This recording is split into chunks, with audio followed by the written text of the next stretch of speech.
तो गाइस हम अपना घुगनी के पूरा मसाला वसाला सब तैयार कर ले बानी और देख सकते हैं लोग इन्हें अपन मसाला पीस के तैयार कर ले बानी।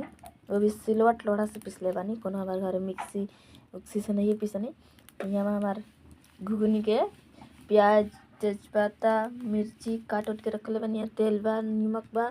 यहाँ कढ़ाई गरम होता और बैठल बनी बनाई खाती। कढ़ाई जे ही गरम है तड़का लगा फटाफट से। तो देख सकते हैं लोग खाए में तो बहुत अच्छा ही लगे।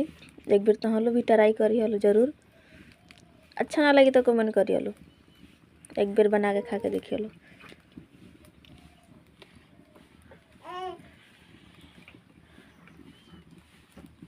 हाय पर पटी सारा करे तो गाइस हमने डाल दिया तेजपत्ता।